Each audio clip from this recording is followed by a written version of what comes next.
Okay, thank you everybody for tuning into another Global from Asia podcast. And I'm really excited. Actually, I think we were on another podcast together, but I don't think you've been on this show yet, Nick. So it's to have you on. No, man, it's long overdue. I think we've been on a lot of shows, events. Yeah, we've done a lot. I don't even know how many WeChat conversations we've had. Yeah.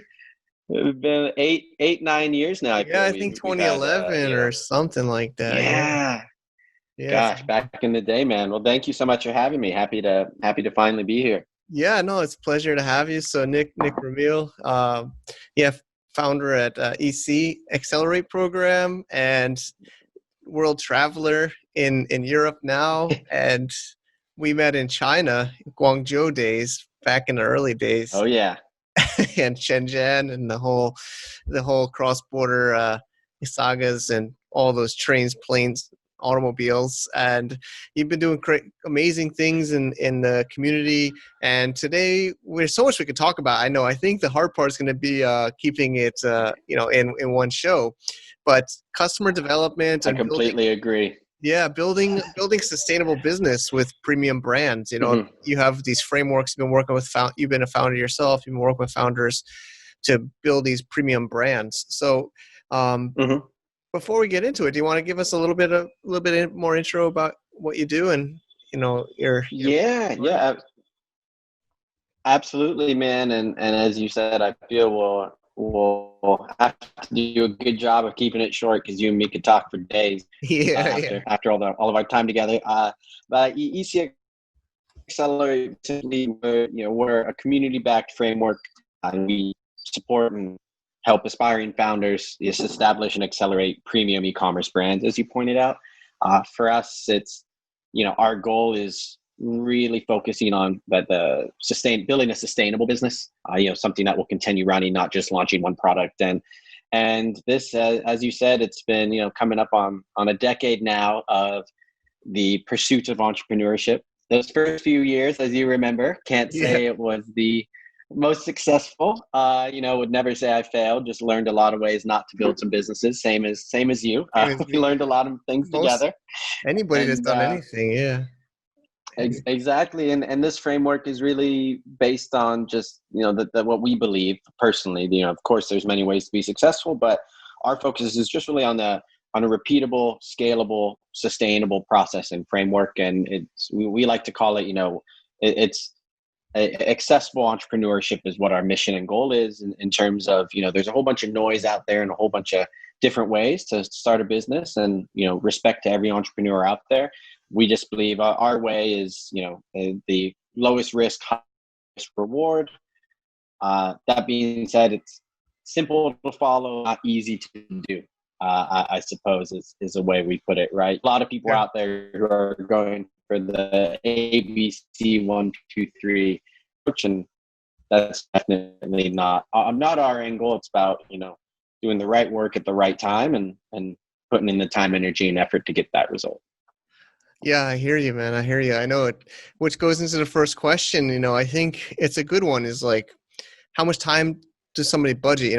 There's so many of these get rich quick scams, and there's so many people looking to make money without doing the work, right? So obviously, you're all about doing the work. I mean, we've been in events together, and you got to put in the work, right? And how much have to build a brand, man. I mean, building a premium brand. I mean, that's hard to say how long, but that's pretty much a really hard thing to do, right? And it takes a lot of time. But of course, there's, what is your kind of input for somebody they should budget to do something like that? Yeah, absolutely. It's one of those, as you said, it's one of those never-ending pursuits. I think you and me will be pursuing entrepreneurship for it's as long as we're around. It's one of those things for us. We love to get a foundation set, our framework and program, and we see the average founder everywhere. We've seen founders do it in 4 months, and we've seen founders do it in 12 to 16 months in terms of at least starting and launching that business. And of course, I think so many variables play into that. I mean, look at this year with COVID to, Yeah. the entrepreneurs, are they working a 9 to 5 and is this their side hustle? Are they going 24/7 on this business? It's one of those, life happens to everyone. But for us, yeah, we love to see those results in that 6 to 8 month time frame on average for our Okay. founders. They come to us with or without an idea. They run through the process, the phases, the content, the templates, the coaching, the community engagement, and they're rapidly reaching results. And that's not always to say, it's as I said, it's not just it's not just you go down a checklist and at the end you're Yeah. successful. There's a lot of kind of U-turns and speed bumps along the way. But for us, we like the fact that, it is a repeatable process. And as you know, man, we've launched over 80 businesses since 2014, 100% success rate for all those businesses who've launched and, successfully hit their funding goals, successfully generate revenue and profit. And for us, our focus is that really is the toughest track is, making money as an entrepreneur. That's what business is focused on, right? And that's really our focus is helping people understand how to do that in the most effective time frame possible. Makes sense. Makes sense. Of course. Yeah. Like, building a brand is probably the most valuable thing, right? I mean, Mm-hmm. and it takes time to make something valuable. So you got to put in the work. I always think of you Yeah. as a customer development person, when I've Mm-hmm. seen your speeches and what you've always been preaching and talking about. So I think it's talking to people, right? Customer development. I mean, that's probably a core thing you'd say to validate your product idea, your brand. 100%. Yeah. For really we really focus, as you said, there's a customer discovery, which is the hypothesis, the theory. There's the customer research, which is also great, and then those two lead into, as you just said, that customer development process, customer engagement process, where there's always that uncertainty, as you know, as a founder. Is this going to work? Are they going to purchase? Well, as remember, you and me were at the Eric's talk from Pepple together, and he said Yeah, I the remember. surest way is to see if someone will, if they say they like it, they say they want it, have them put their money where their mouth is. So of course that's the furthest end. Any way you can do any sort of customer interviews, actually really getting into the nitty gritty. And I know we know relate people. In the same space, you've introduced me to quite a few who have the same thought process where, and I know you believe this as well, like nothing will ever replace the uncertainty, like actually engaging those your potential customers and your leads correctly. And we can do that, and we build the marketing funnels to drive the leads and drive the traffic. End of the day, in the early days, you got to make sure you're having those conversations, right? Agreed. I mean, a lot of us, like entrepreneurs, especially with the internet now, we want to just hide behind our computer, maybe Mm-hmm. can't even really get out downstairs, like whether it's a startup or e-commerce brands or whatever, but Mm-hmm. you have to talk to people. So is it like a survey? Is it Facebook ad, landing pages? I mean, Yeah. No, great question, and I appreciate that you're going deeper on the process.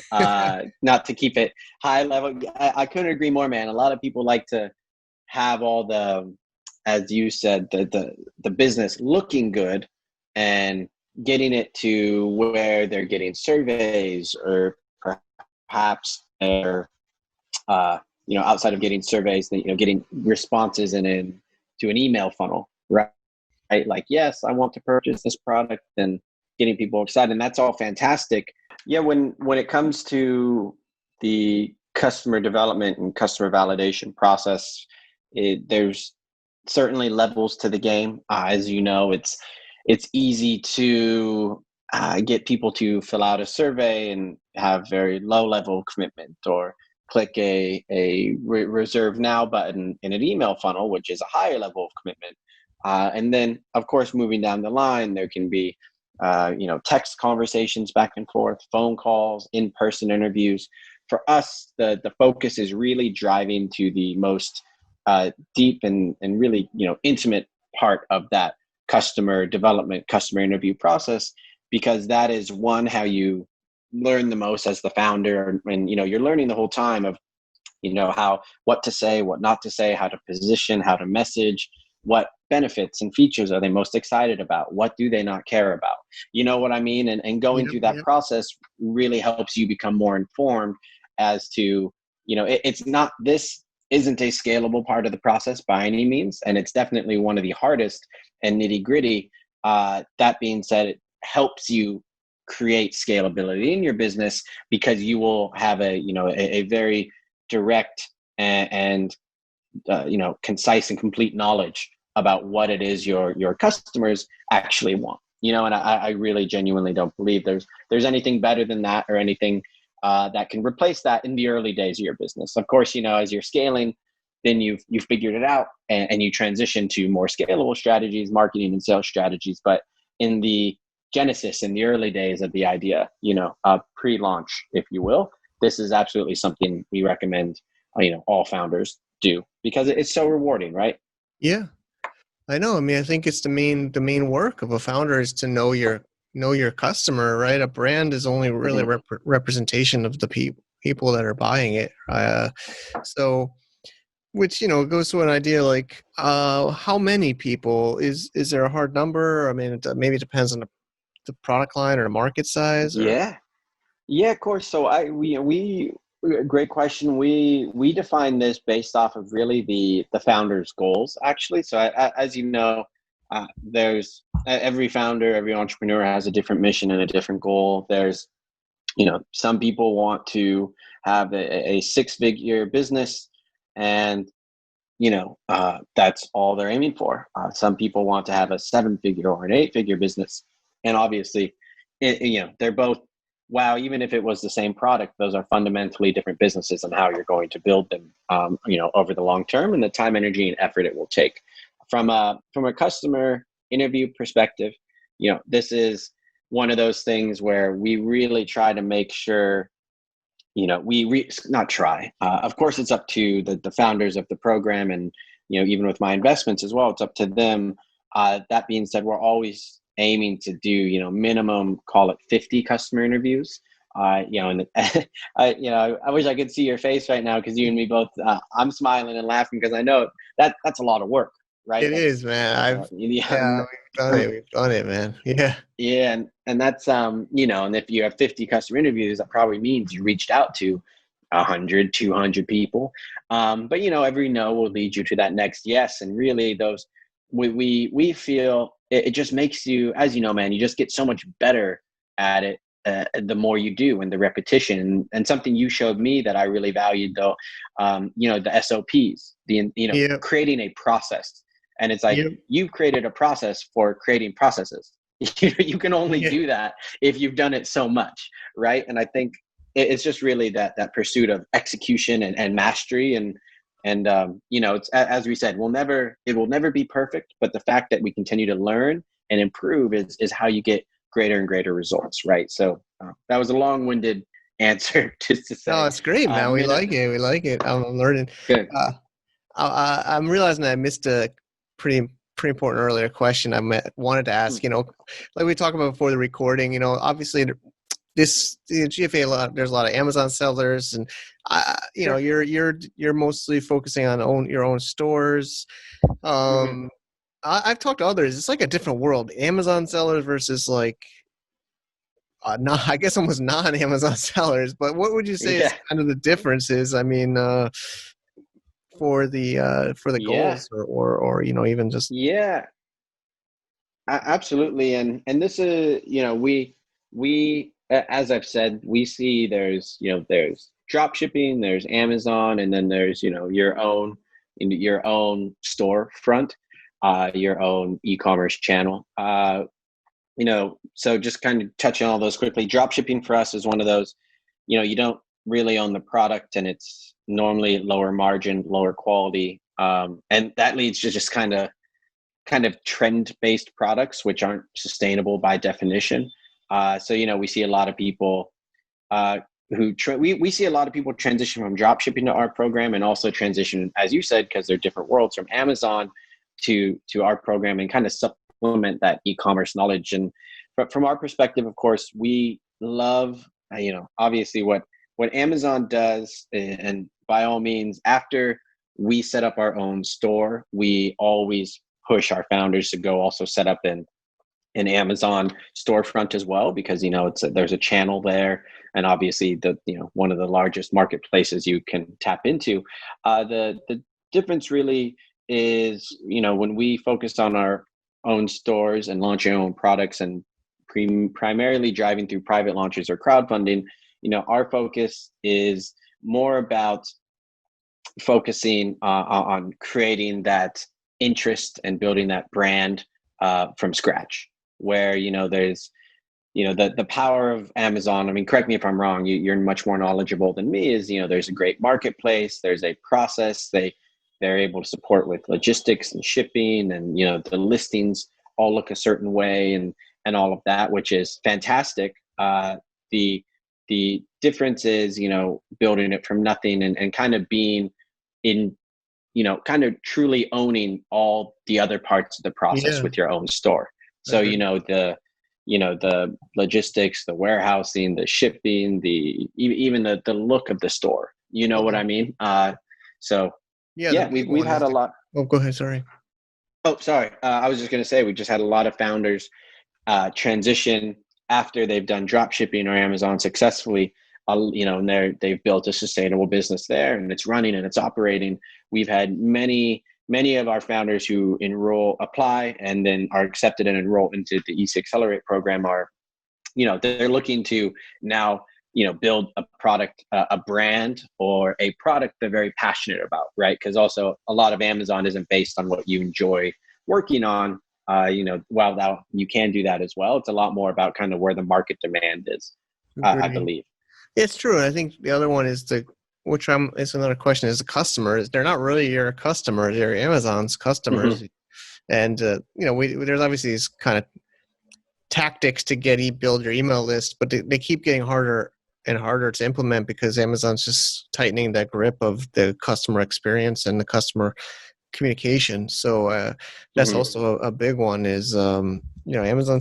Yeah, I think Amazon, and my favorite thing about what you just said is channel. It's a channel. I've always tell people that just like eBay, or it is a business, but so many people think of it as their business, but it's really, like you said, a channel of sales. So, even people in your program, they go through it, and then they also open up an Amazon store because you're building a brand, and Amazon's a channel for your Mm-hmm. brand. But so many people think of Amazon as a business only. So yeah, Yeah. I agree. I agree with you there. Um, Yeah, and I think that's just to tack on one sure, more sure. thing. I think that's, I think it's one of those tricky things where you also, I know I've heard a lot of stories in the past of Amazon listings being shut down, or people, Yeah, I'm not quite sure how it works, but they change policies, and then because of the policy change, that impacts their store or their listing. And personally, I mean, you and me are both China veterans, you more so than me, but obviously we very much kind of took ownership of what we wanted to create for ourselves. And for us, we why we like to build our own shops up to start is because we're able to be in more control of that, and own that part of the process, rather than, as you said, having Amazon owning that process. agreed. Yeah, I mean, but even Amazon, to really differentiate on Amazon, I believe is getting more and more important to have a brand, and Mm, to really shine, not just to, of course, you can take a commodity product, but you still should, in today's age, get really good with your listing and your copy and your packaging. But of course, yeah. to make your own brand store, like with what you're doing, is it's much more complex, but it's also much more long lasting, and you own the whole process from, like you said, from beginning to end. um, Yeah, and we've had a good amount of founders from Amazon, take their products, their branded products, and develop them further with us. And then anyone out there, they have, if they have access to their customers from Amazon, from their store, if they're just getting started, as you and me just talked about, go engage them yeah, directly. Not yeah, just go have those conversations and get more informed about who your customer is, so you can better service that customer, and better attract and engage and convert that customer. Because as long as you believe in the value of your product, then it's all about putting it out there to as many people as you can. agreed. So let's yeah, I think it's a point on here to the money's in the list, right? I mean, that's the saying, Mm-hmm. and it's true, right? Your email database Yeah. as soon as possible. I guess these customer surveys you're doing, you're building your list. You know, you're on your homepage. You're probably at least capturing email, even if you're not launched yet. You know, Yep. everything you're doing, right, is about building your database, building your list, especially at the early stages. Mm-hmm. Yeah, absolutely. You have to, that list is the most, I mean, as long as people are using email, your, your list will be valuable, right? I don't see that going anywhere soon. I know, there's been a lot of kind of, you know, trendy strategies that people are now leveraging that are uh, that aren't just where again you don't have that same amount of control where your list is your list. I know that's something you're very proud of and you meticulously look after is your GFA list as well, and because that's who you're providing value to. And I think it's as you said, that list turns into your customer interviews, and and or it turns into your customers directly. And again, the whole email marketing strategy is something that has been, is, and will continue to be, the really one of the main marketing and sales, funnels for any online business. It's just the more you're front of mind for that customer, the more frequent, that you're being visible to them, the better. I think it's last I saw it was about 6, 7, or 8 touch points minimum are required, to actually have that customer start to build trust with you as a brand, and again, luckily that's something you can, automate with an autoresponder series and an engagement series, and all those things. So you're not sending all those emails yourself at once, and then that's something we build in our program. It's just a lot more about, being front of mind and being ready for when that customer engages. I'm sure similar to you, I've had customers convert in 3 hours and customers convert in, 2.5 years Yeah. and everything in between. Yeah. It's just about being present, delivering value, and being ready for when they're ready to convert. Yeah, unfortunately, I think there's a lot of programs or even content or content creators or whatever you want to call them who really emphasize the, oh, set it and forget it, and it's write these emails and in comes the money. And you and me both know that's not how it works. You know Mm-hmm. what I mean? You're constantly tweaking, learning, iterating, and improving, and it's that gradual over time improvement that, if you can increase your conversion rate from 1% to 1.5 or 2% over a few months period by staying focused on that part of the process, that in itself brings you significantly more revenue to your business, right? Like Totally it's agree. it's not about doing all the different shiny new strategies that are out there. Yeah, I mean, like everybody gets into the Facebook bots or the chat bots, Mm-hmm. but like similar to Amazon, you don't have control of these, and they're always trying to figure out a new way to like monetize these channels. Where email, and people are still checking email. Like I said, as long as people are checking email, it's valuable. Yep. And yeah, I mean, I'm on board with you. So you're I don't know if you want to give us some insights of like what questions you ask people in these surveys, or is it, I know some might be as simple as maybe just even opting in is a signal, right? People are opting in Yeah. on is a signal, but maybe actually ones that are talking to them. I don't Mm-hmm. I don't know, Yeah. preview of that. Yeah, absolutely. I'm more than happy to expand on that. When it comes to the engagement process, we always see a lot of success when you make those leads, or the potential, the subscribers. I know we're throwing a bunch of different terms around, but essentially the leads or the person interested in purchasing your product, make them, if you haven't launched yet, or even if you have and you're trying to get customer feedback, just making them feel more involved in the process, right? If you haven't launched yet, anything from getting feedback on the design features or benefits, getting feedback on the colors, making them, really the whole brand story, and making people feel part of that. I tell a lot of our founders, when you're first launching, a lot of customers are buying you as much as they're buying the product. They've enjoyed the engagement directly with you as the founder, and whether it is directly through one-to-one or whether they're actually in the email funnel, but they like how you're telling your story. It's that sort of engagement that, again, it has to be genuine and valuable, of course. I think it's, when it comes to those questions, I can, first off, I'd love to, even just kind of going backwards, is, of course, avoid the future tense to the conditional questions, would you, or, will you, and look a lot more historical when you're looking at, when you're trying to understand if a person will or won't do something.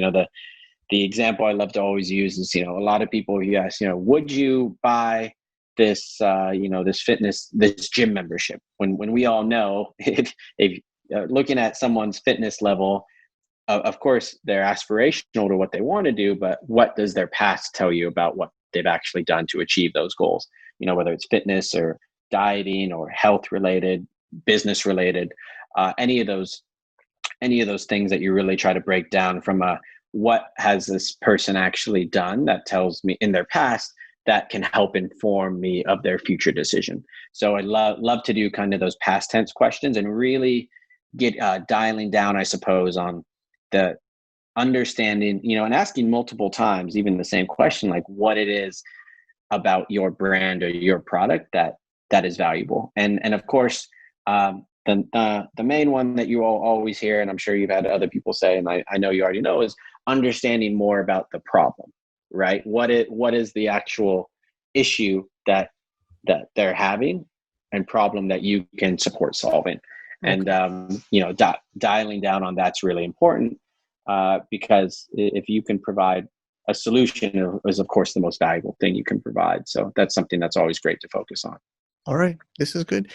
And really quickly, I will say, for at the end of those customer interviews, we're always, by all means, if this person says they're interested, if they, as you and me talked about, at the start of this podcast, right? Like if they said they're interested, if they say they want it, prove it.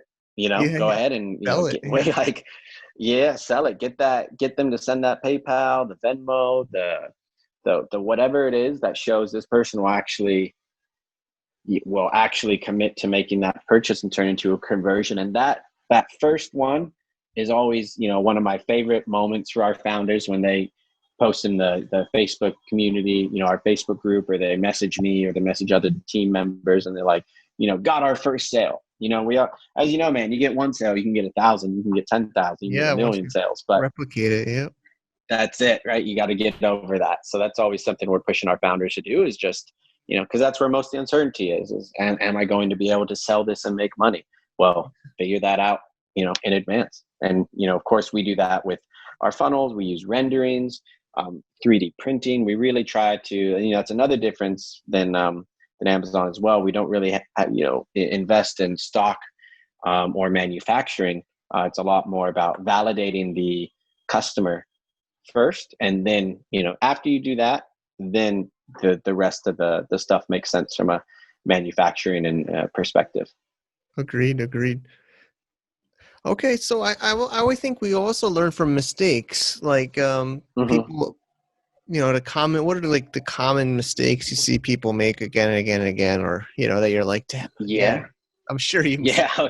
So, oh man, always. I guess that could be a whole show, but I don't know. Yeah, a couple of highlights. We have a do not do list in our program, like to start the program, and it's like 30, 40 things that we say, do not do this because it's not what you should be doing right now. A big one. So I think what I've said a lot in the past is, a lot of people do the right work at the wrong time, and that gets them to, the wrong result. It's very important.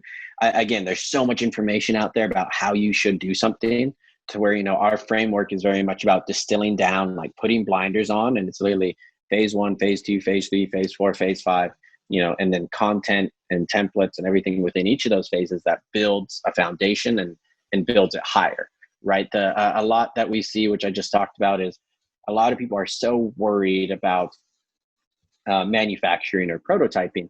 And, when it comes to building your own store, that's just, at the end of the day, China makes iPhones.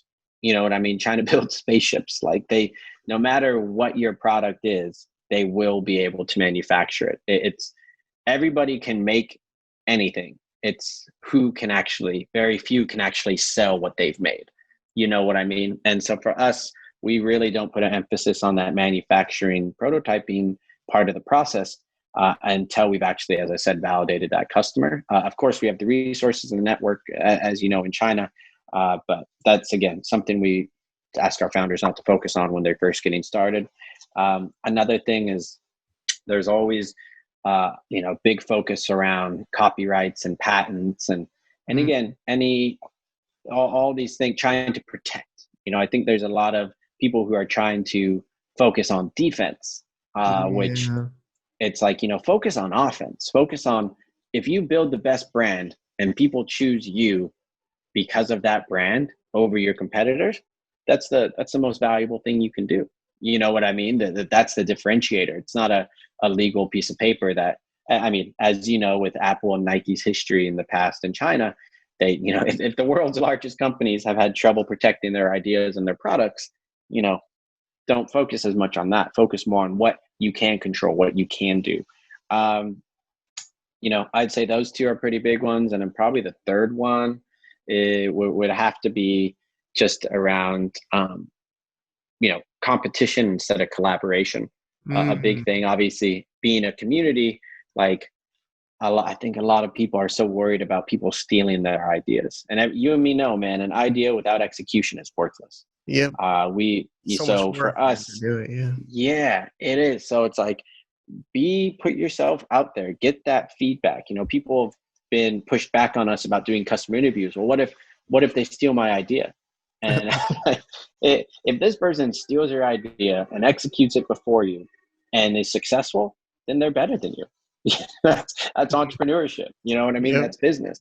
So it's like, you gotta get rid of that and just understand, like, how do I, and of course this is how we feel. I'm sure people disagree with me and have other schools of thought, and that's totally fine, whatever they've done to be successful. But for us, it's a lot more about, let's collaborate. Let's figure out, our program is based off of so many of the mistakes and of course a lot of the successes we've done as well. And we wanted to share that because that's, what we've been doing for the greater part of a decade. Right. So it's, for us, it's collaboration is key, because it's, surrounding yourself with the right people. I'm looking at what you do and what, you've done with the events in the past as well. It's get the right people in the room together, and they'll make things happen. And that's a big thing for us. I love it, man. This has been great. This has been great. I guess I think we talked about it quite a bit. I'd love to hear a little bit more about the ECAccelerate program and how it's been developing, what it is now, and also Go from Asia. We're friends, and I'm also a partner and affiliate. So it'd be great if some people Mm-hmm. interested could get some more info. Would love to hear about it. Yeah, yeah, absolutely. This is really pointing, and of course we are, and we'll continue to do some awesome things together. And first and foremost, as I said, we're community-backed framework for aspiring founders to establish and accelerate premium brands, and that's really just based off of these terms. They're prettier terms exist, but for how we like to talk about it, it's just doing your customer discovery, followed by your customer development, followed by your customer validation, your launch preparation, then you launch, and then you create sustainability and scalability. So that's kind of, the process of how it flows. And that is, in the beginning, of course, you have to do your ideation. And then after you have your idea, you have to figure out, do your brand development, figure out who that minimum viable segment is, and then go do research on that minimum viable segment. And then you actually get into the process of customer development, as we've been talking about. And, you know, I will say most of the time, who we think our customers are and who they actually are normally different. And that's a lot more the case than people getting it right the first time. That very rarely happens. So, that's one of those iteration periods. You go learn your actual engagement. And then after you learn, you figure out, how do you, after you've learned and validated, how is this something you actually make, scalable? How is this something you can actually, do in a repetitive way? And as you said, it takes a good amount of time, but the nice thing is it's very much our framework is based on building the foundation correctly and building it a lot more, on ground out of cement, where, you're placing each brick, if you will, intentionally. So it's strong, right? So it can stand on its own versus trying to, go around and build do a whole bunch of things, a whole bunch of different marketing and sales strategies, a whole bunch of different ways. And you end up becoming a master of none instead of a master of one. And so for us, it's a lot more about what is the most effective, efficient route to validate, that your customers are interested, and more importantly, are willing to pay and compensate you for what you've made. And if they are, how do you then, bring this to a larger audience? And for us, niches make riches, man. It's all about, we really want people to be incredibly hyper focused on in who they're targeting, because that the greater you can serve a smaller audience, the greater value they'll see. And then after, you serve that audience, you can then pivot to the next segment, left or right, or build outward. But that kind of goes back to my last point, your last question, excuse me. Like, a lot of people, I always say, try to do too much, too fast, too soon for too many. And that very simply put, that just means that they want their business to look like that $1 million brand in day one, and they have to understand that's an iterative process, right? So just focus. Ours is about that clarity of just really, as I said, those 5-6 steps of building the foundation of the business correctly, and then after launching, then you figure out, okay, and having a successful launch, how do I go ahead and, create this in a sustainable way where, focusing on, if I get 1 sale a day, how do I turn that into 2 sales a day, so on and so forth, and improving upon that process to get greater results. Okay. It's really great, man. Yeah. And then we'll link it up on the show notes, so people can get more information about it. And I think that's really all I got. Or what's some ways people could reach out to you and connect? Or Awesome. And I appreciate that. To reach out to us, just go to, we're going through a rebrand at the moment, but just for currently, go to www.enterchina.co/accelerate. You'll see a lot more in depth about our program than I most likely communicated on here. And go ahead, and if it sounds interesting to you, please apply. And then after you apply, then, we have people go through our founder interview process, and we work with a certain number of founders every month to ensure the quality of our output, and most importantly, then you're surrounded by you have access to the framework, you're surrounded by the community, and then together we accelerate your business. So that's where I would head if you want to learn more about what we do. Awesome. Thanks so much, Nick. We're really glad we got you on the show, and thanks so much for sharing some really good insights. Thank you, man. Thanks for having me, and looking forward to the next one. Definitely.